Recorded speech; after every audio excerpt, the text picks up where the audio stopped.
자, 이제 그러면 문제 9번 한번 보도록 하겠습니다. 문제 9번. 자, 다음 중 의사결정과 관련된 원가 분류에 해당하지 않는 것은 이라고 되어 있죠. 그죠? 자, 그럼 여기서 일단 여러분들 알아두셔야 될 게, 자, 의사결정과 관련이 있다는 얘기는 우리가 뭔가를 결정할 때 이 원가가 들어가야 되냐 말아야 되냐, 아니면 어떤 선택, 우리가 의사결정이라는 것 자체가 뭐였어요? 뭔가를 선택한다는 얘기잖아요. 그죠? 자, 그러면 일단 메모론가는 과거에 투입된 원가야. 그러면 우리가 지금 의사결정에서 넣을 거냐 말 거냐 얘기할 때 어떻게 돼요? 빠져야 되잖아. 그러면 의사결정에서 빠진다가 아니라 의사결정과 관련된 원가 분류잖아요. 그죠? 그러면 얘는 의사결정과 관련은 되어 있는데 메모론가는 과거에 이미 투입이 되었기 때문에 일단 빼고 시작하자 뭐 이렇게 되겠죠. 그죠? 그래서 나머지는 뭐 우리가 결정할 수 없다 이렇게 되겠죠. 그죠? 다음 2번 기회원가. 기회원가는 진짜 말 그대로 선택인 거예요. 뭐냐면 내가 A라는 상품을 가지고 있는데 이 A라는 상품에다가 뭐 추가적으로 어떤 비용을 뭐 100만 원을 투입하게 되면 판매했을 때는 얼마? 판매했을 때 뭐 300만 원을 받을 수 있다. 근데 이거 비용을 100만 원을 투자 안 하면 판매했을 때 얼마를 뭐 210만 원을 받을 수 있다. 어떤 거 선택할 거냐? 이런 거. 그러면 기회원가 같은 경우는 가장 대표적인 의사결정과 관련된 원가 분류라고 할 수 있고요. 자, 관련원가. 관련원가라는 건 이거랑 관련이 있냐 없냐 이거를 분류하는 거거든요. 그래서 이거는 관련원가도 의사결정에 영향을 주겠죠. 자, 그런데 변동원가 있죠. 변동원가는 의사결정이라기보다는 원가가 어떤 행태로 발생을 하냐. 그래서 이거는 변동원가는 내가 뭐 많이 작업을 하면 할수록 비용이 많이 든다. 그래서 우리 직접비에서 주로 발생을 한다라고 얘기를 드렸죠. 그죠? 그래서 원가 분류인데 의사결정과 관련된 원가 분류는 메모원가, 기획원가, 관련원가, 뭐 비관련원가 뭐 이런 거. 이런 게 이제 뭐가 돼요? 의사결정과 관련된 원가 분류고요. 변동원가는 원가 행태. 이거 그 지난번에 한번 시험 문제에서 원가 형태라고도 나오더라고요. 네, 그래서 원가 형태, 행태 이렇게 보시면 되세요. 그래서 정답 몇 번? 4번. 변동원가가 원가 분류에 해당하지 않는다는 거 알아두시고요. 다음 문제 10번. 자, 다음 자료에 의해 단기 제품 제조 원가를 계산하면 얼마인가? 라고 되어 있네요. 와우. 이제 또 노가다 나왔습니다. 자, 한번 해봅시다. 자, 뭐를? 단기 제품 제조 원가 있죠? 단기 제품 제조 원가는 어떻게 구한다? 기초 제공품 재고액에다가 플러스 단기 제조 원가를 더하고 여기에다가 기말 제공품 재고액을 차감하죠. 그 다음 단기 제조 원가는 직접 재료비에다가 플러스 직접 노무비를 더하고 여기에다 또 제조 간접비를 더해서 구하죠. 자, 그 다음 직접 재료비는 또 어떻게 구한다? 기초 원재료 재고액에다가 플러스 단기 무슨 매입액, 순매입액을 더하고 그리고 나서 뭘 뺀다? 기말 원재료 재고액을 차감해서 구한다. 이게 우리 뭡니까? 직접 재료비를 구하는 공식이죠. 마이크 빼놓고 있네. 자, 어쨌든 자, 이렇게 되죠. 자, 그러면 천천히 한번 봅시다. 우리 기초 원재료가 지금 얼마? 15만 원이죠. 그러면 기초 원재료가 얼마였고? 15만 원이었고, 그 다음 직접 노무비가 45만 원. 그럼 직접 노무비가 45만 원. 그 다음 기말 원재료가 9만 원. 그 다음 제조 간접비가 얼마? 30만 원. 그 다음 단기 원재료 매입이 얼마? 20만 원. 제가 이거 얘기할 때 그 단기 원재료 매입액이다 이렇게 나오면 그냥 총 매입액으로 보시고요. 매입 한출, 매입 애누리, 매입 할인이 있으면 그걸 빼주시면 된다고 얘기했습니다. 근데 지금 그게 안 보이거든요. 안 보이니까 얘가 이렇게 되는 거죠. 되겠죠? 자, 그 다음 요거 반영해줬고 그 다음 기초 제공품이 얼마? 20만 원. 그리고 기초 제품, 자, 우리 기초 제품은 제품 매출 원가를 구할 때 필요하죠. 그래서 제품 매출 원가를 구한다면 얘가 들어가서 계산을 해야 되는데 만약에 여기서 구해지지 않는다면 이것도 이제 써야 되는데 일단은 얘는 제끼겠습니다. 그죠? 그 다음 기말 제공품 재고액이 얼마? 24만 원 이렇게 나오네요. 그러면 순차적으로 한번 올라가 봅시다. 여기에 있는 직접 재료비를 구하기 위해서는 이렇게 해서 구하면 되죠. 자, 그러면 계산기 한번 두드려 보면 15만 원에다가 플러스 23만 원에다가 마이너스 얼마? 9만 원을 하게 되면 이건 얼마 된다? 29만 원.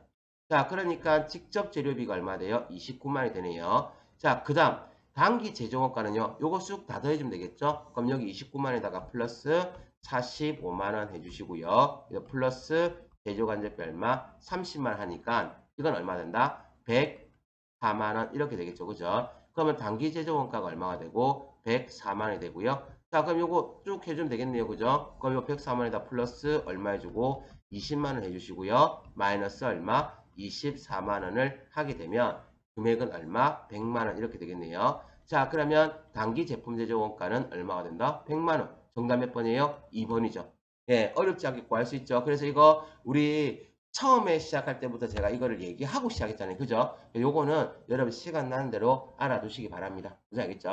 넘어가 주시고 다음 몇 번? 11번. 제조 간접비와 관련한 자료가 다음과 같을 경우 제조 간접비 실제 발생액은 얼마인가? 야, 이번 시험 좀 어려운데요. 그죠? 예, 뭐 해야 될 게 많네. 자, 그럼 일단 이렇게 봅시다.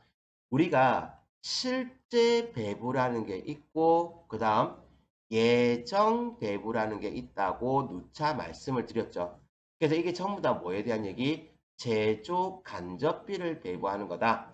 그러면 배부하는 뭐가 있어야 되고 기준이 있어야 되고 그러면 제조 간접비에서 배부 기준을 나누면 이게 뭐가 된다? 배부율이 된다.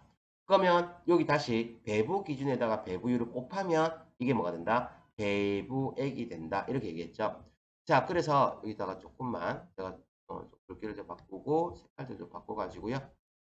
자, 우리 실제 제조 간접비, 실제 배부는 실제 뭐에서 제조 간접비에서 뭘 나눈다고요? 실제 배부 기준을 나누고요. 나누면 자, 그래서 실제 제조간접비에서 실제 배부 기준을 나누면 이게 뭐가 되고 실제 배부율이 되고요. 자, 그 다음 우리가 뭐 이런 거 있잖아. 부서별로 이렇게 뭐 제조에서 1번, 2번, 3번 이렇게 나누지 않는 이상은 그냥 실제 배부 기준에서 실제 배부율을 곱하는 거 있죠. 이게 뭐가 된다? 실제 배부액이 되는데 말이 너무 급했네. 자, 어쨌든 실제 제조간접비가 뭐가 된다? 실제 배부액이 된다. 이건 제가 뭐 이게 나누지 않는 이상. 그게 뭐냐면 우리가 실제 제조간접비가 발생해가지고 배부율을 구했죠. 그래서 파트가 막 여러 개 나눠져 있는 거야. 그래서 이거를 나눌 때는 이제 실제 배부액이 파트별로 나눠지겠죠. 그죠? 근데 별다른 사항이 없다 그러면 여기 같다라고 하셔야 되고 예정 배부는요. 자, 예정 제조간접비 이거를 좀 말을 좀 달리 해가지고 뭐 제조간접비 예산액 단기 초에 예상했던 제조간접비는 얼마 이런 거 이게 이제 예정 제조간접비가 되고 예정 제조간접비에다가 뭘 나누면 예정 배부 기준을 나누면 이게 뭐가 돼요? 예정 배부율이 되는 거야. 이 말이었죠. 자, 이제 중요하죠. 뭐에서? 자, 실제 배부 기준에다가 예정 배부율을 곱했을 때 이제 뭐가 되는 거예요? 예정 배부액이 된다. 이렇게 해줘. 이게 중요하죠. 그죠? 자, 그래서 이렇게 놓고 그 다음 실제 배부액과 예정 배부액을 비교했을 때 예정 배부액이 더 크면 과대 배부가 되고요. 그 다음에 실제 배부액이 더 크면 과소 배부가 되는 거야. 자, 그러면 제조간접비 실제 발생액 그러니까 실제 발생이니까 실제 배부액이나 실제 제조간비 이게 같다 그랬죠. 그래서 이거를 구하든가 아니면 이거를 구하라는 얘기거든요. 그래서 보면 제조간접비 기계작업시간당 예정 배부율이 300원. 그럼 예정 배부율이 300원이고요. 그 다음에 제조 지시서의 기계작업시간. 그러니까 우리 제조 지시서라는 건 몇 시간 작업하세요, 몇 시간 작업하세요 이렇게 주는 거거든요. 그러니까 실제로 발생한 얘가 뭐가 되는 거야? 실제 배부 기준이 되는 거예요. 이 말이죠. 그래서 제조지시서의 기계 작업 시간이 지금 몇 시간? 4만 시간이 되는 거거든요. 그럼 요거 한번 곱해보면 예정 배부이 나오겠죠. 얼마에다가 4만 시간에다가 곱하기 예정 배부율 300원을 하게 되면 얼마나 한다? 1200만 원이 나와요. 그런데 제조 간접비가 과소배부 그러니까 실제 배부액이 얼마만큼? 25만 원이 더 크다는 얘기. 그러니까 예정이 적게 배부되고 실제가 더 크다는 얘기거든요. 그러면 1200만 원에 얼마를 25만 원을 더한 금액이 실제 배부액이 되고 별다른 사항이 없다 그러면 이 실제 배부액이 실제 제조간접비가 되는 거예요. 그러면 1200만 원에서 얼마를 25만 원을 더하면 정답 몇 번? 1225만 원 해서 정답은 3번 이렇게 되겠네요. 자, 그래서 이 부분도 되게 어렵지 않았습니다. 내용 좀, 이번 시험 좀 내용 어렵다. 그죠? 원가를 너무 어려운 거 많이 내놓으셨는데. 자, 다음 몇 번? 12번. 예. 우리 존경하는, 문제 출제위원님들, 예, 조금만 더 쉽게 내주세요. 여기 있죠. 다음 12번. 다음 자료를 활용하여 평균법에 의한 재료비의 완성품 환산량을 계산하면 얼마인가? 라고 되어 있네요. 자, 우리 완성품 환산량을 구하는 거는 어떻게 한다? 일단 원리 원칙적으로 해가지고 본래는 우리가 단기 완성품 수량도 구해야 되거든요. 그래서 본래는 자 우리가 여기 이 문제 필요 없어요. 필요 없는데 그래도 하는 거예요. 단기 완성품 수량은 어디에다가 기초 제공품 수량에다가 뭘 더하고요? 단기 착수량을 더하고 여기에다가 기말 제공품 수량을 더하면 이게 뭐가 된다? 단기 완성 수량. 그 다음 완성품 환산량을 구하는 건 뭐에 대한 거? 재료비에 대한 거, 그 다음에 가공비에 대한 거 각각 따로 하죠. 자, 그래서 완성품 환산량을 구하는 건데 뭐에 해당하는 거? 평균법에 의한 건데 이거 재료비에 대한 완성품 환산량은 단기 완성 수량에다가 뭘 더한다? 기말 제공품 수량을 더하면 이게 뭐가 돼요? 평균법에 의한 재료비의 완성 환산량이 되고요. 그 다음에 가공비도 평균법에 의한 건 똑같죠. 단기 완성 수량에다가 플러스 기말 제공품 수량인데 가공비는 뭐가 달라지는 거예요? 가공비는 공정 전반에 걸쳐 균등하게 투입된다. 이런 얘기가 나오기 때문에 이거를 몇 퍼센트로 보고 100% 기말 제공 수량은 여기에 완성도를 고려한다. 이렇게 되겠죠. 그래서 이렇게 보면 되겠죠. 자, 그러면 선생님, 자, 평균법은 알겠어요. 그럼 선입선출법은 어떻게 됩니까? 자, 선입선출법은 이렇게 구해진 거에서 뭐만 빼주면 된다? 기초 제공품 수량을 빼주면 된다. 가공비는요, 똑같은데, 뭐를? 기초 제공품 수량을 빼주는데, 이것도 뭘로? 완성도를 고려해서 빼준다. 이렇게 보시면 되겠죠. 자, 그래서 이 문제에서는 별로 의미가 없지만 그래도 여기 요거 한번 볼게요. 지금 기초 제곱 몇 개예요? 400개죠. 색깔을 바꾸죠. 자, 기초 제곱은 몇 개? 400개고요. 단기 착수량이 몇 개? 1000개고 그 다음 기말 제곱은 몇 개? 200개거든요. 그러면 단기 완성 수량은 이대로 계산하면 돼요. 몇 개? 400개에다가 플러스 몇 개로 1000개로 그리고 마이너스 몇 개? 200개 이렇게 하면 되겠죠. 그럼 총 몇 개가 돼요? 1200개. 그래서 단기 완성 부분 1200개 나왔죠. 되겠죠? 선생님 이거 왜 하는데요? 다 이유가 있습니다. 여러분들 여기까지 하고 끝날 게 아니라 급수가 더 올라갈 수 있잖아요. 그죠? 그러면 이런 것도 같이 좀 알아둬야 돼. 미리 지금 여기서 공부를 해야 됩니다. 이런 열변은 지금 여기서 도하면 안 된다. 자, 됐죠? 자, 그러면 이제 재료비에 대한 완성품 환산량을 구할 건데요. 자, 단기 완성 수량이 몇 개? 1200개고요.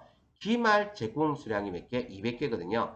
여기는 본래는 재료는 공정 초에 전량 투입되고 라고 했으니까 이걸 무조건 100%를 보기 때문에 여기서 퍼센테이지 안 따지는 거예요. 그러면 재료비에 대한 완성 환산량 몇 개가 된다? 1400개가 되는 거고요. 만약에 평균법이 아니라 선의선출법에 대한 재료비의 완성 환산량을 물어봤다면 지금 기초 제공분 몇 개예요? 400개죠. 그럼 여기에서 400개를 빼가지고 수량은 몇 개? 1000개가 된다. 이렇게 보시는 거예요. 이 말이었죠. 그래서 평균법과 선의선출법에 의한 건 이런 식으로 해서 달라진다는 거. 만약에 가공비에 대한 완성품 환산량을 구한다면 자 평균법은 1200개에서 기말 제공품이 200개거든요. 그럼 여기 이제 완성도가 몇 프로? 40%니까 요 40% 428하면 몇 개? 80개죠. 그럼 몇 개 된다? 1280개가 되고 만약에 이제 선의선출법에 의해서 구하라고 하면 400개에다 곱하기 60%한 거 요거 64, 24, 240개죠. 240개를 빼서 몇 개로? 1040개가 된다. 이렇게 나오는 거예요. 그래서 이 문제는 재료 비율 평균법에 의한 재료비의 완성 관산량이니까 몇 개로? 1400개. 정답 몇 번이 된다? 예, 4번이 되겠죠. 그래서 이 문제는 그렇게까지 어려운 건 아니었습니다. 알아두시고요. 자, 다음 문제 몇 번? 13번. 자, 다음 중 부가가치세법상 과세기간에 대한 설명으로 가장 옳지 않은 것은 이라고 되어 있죠. 자, 첫 번째, 간이가세자. 자, 우리 부가가치세의 과세기간은 일반적으로 몇 개월로 본다? 6개월. 그래서 1월에서부터 언제까지? 6월까지, 7월에서부터 12월까지. 그래서 1월부터 6월까지를 뭘로 보고? 1기로 보고, 7월에서부터 12월까지를 2기로 보죠. 단, 관이가세자일 때는 하나의 회계기간 1월 1일부터 12월 31일까지를 전부 다 뭘로 본다? 하나의 과세기간을 보죠. 그래서 이거 맞는 거. 다음, 사업자가 폐업하는 경우는 폐업일이 속하는 과세기간의 개시일부터 폐업일까지라고 돼 있죠. 자, 이거 또 뭐 하는 거? 맞는 거. 다음, 일반 가세자가 간이가세자로 변경되는 경우 그 변경 이후 1월 1일부터 12월 31일까지요? 자, 아니죠. 이거는 앞에 이제 있었으면 앞에 거는 일반 과세로 가고 그 다음에 이제 내가 신청한 날을 기준으로 해가지고 다음 달부터 이렇게 적용되고 하는 게 있잖아요. 그죠? 그래서 요거는 우리 부가세에 가서 얘기를 하고 요게 지금 틀린 거죠. 1월 1일부터 12월 31일까지 아닙니다. 부자있죠? 자, 그래 알아두시고 다음 4번. 신규로 사업을 시작하는 경우는 사업 개시일부터 그날이 속하는 과세기간에 언제까지? 종료일까지. 그렇죠? 시작부터 끝나는 데까지. 그래서 몇 번? 4번도 맞는 거. 정답은 몇 번이 돼요? 3번이 되죠. 자, 이거 얘기를 못하고 좀 찝찝한데 그래도 좀 넘어가고 다음 14번. 자, 다음 중 부가가치세법상 용역의 공급에 해당하지 않는 것은이라 돼 있죠. 자, 건설업의 경우 건설업자가 건설사재의 전부 또는 일부를 부담하는 것이라 돼 있죠. 자, 이거 우리가 건설업을 제외하고는요. 주요 자재의 일부를 부담했다면 우리 뭡니까? 용역이 아니라 재활 공고를 보죠. 그런데 건설업은 일부를 부담을 하든 안 하든지 간에 전부 다 뭘로 봅니까? 용역의 공고를 보죠. 그래서 1번은 뭐 하는 거? 맞는 거. 되겠습니까? 다음, 부동산의 매매 또는 그 중개를 사업 목적으로 나타내요. 부동산을 판매하는 것. 자, 부동산은 물건이 있어요, 없어요? 물건이 있죠? 지금 이거를 판매한대. 그러면 잘 봐요. 이게 매매 또는 그 중개잖아. 그러면 이건 뭐가 되는 거야? 물건이 왔다 갔다 하니까 이게 재활 공급이 되는 거지. 만약에 이 부동산 있죠. 부동산을 서비스. 즉 뭐냐면 내가 펜션 같은 걸 사가지고 이 펜션을 다른 사람한테 어떻게 한다 뭐 잠깐 쓰세요라고 해서 이렇게 해주는 거 있잖아요. 그죠? 이런 거는 서비스를 제공하기 때문에 그거는 용료의 공급이야. 사용하게끔 해주는 거. 그런데 이걸 판매한다잖아. 물건이 왔다 갔다 하니까 이건 뭘로? 재화의 공급으로 보셔야 되는 거지. 이건 재화의 공급. 그래서 이거 아니야. 되겠습니까? 그래서 정답 몇 번? 2번이고요. 3번. 산업상, 상업상 또는 과학상의 지식, 경험 또는 숙련에 관한 정보를 제공하는 것. 자, 정보를 제공하는 거는 물건이 보이는 게 아니죠. 이거 뭐예요? 용료의 공급 봐야 되겠죠. 다음 4번. 자기가 주요 자재를 전혀 부담하지 아니하고 상대방으로부터 인도받은 재화를 단순히 가공만 해주는 거. 이거 뭘로 본다? 용역의 공급을 보죠. 혹시라도 건설업을 제외하고는요. 일부라도 부담하게 되면 그건 전부 다 뭘로 본다? 오케이. 재화의 공급을 봅니다. 그 정답 몇 번? 2번이 되겠습니다. 자, 다음 문제 몇 번요? 15번입니다. 다음 중 현행 부가가치세법에 대한 설명을 가장 틀린 것은 자, 신규로 사업을 시작하는 자는 사업 개시일 이전이라도 사업자 등록을 신청할 수 있다. 오케이. 맞죠? 다음 2번. 사업자 등록을 신청하기 전에 매입세액은 원칙적으로 공제되지 않는다라고 돼 있죠? 맞는 얘기죠, 이거. 뭐냐면 공제가 될 수 있는 몇 가지 조건이 있어요. 그러니까 우리가 뭐 특례 같은 거. 그러니까 그 사업자 등록을 안 하고 사업하시는 분들을 이제 그 뭡니까? 당신이 이제 사업하세요. 제대로 이제 세금 내고 하세요라고 해서 이제 그 사업자 등록을 할 수 있도록 유도하기 위해서 과세기간 종료일부터 뭐 며칠이고 막 이런 게 있다고.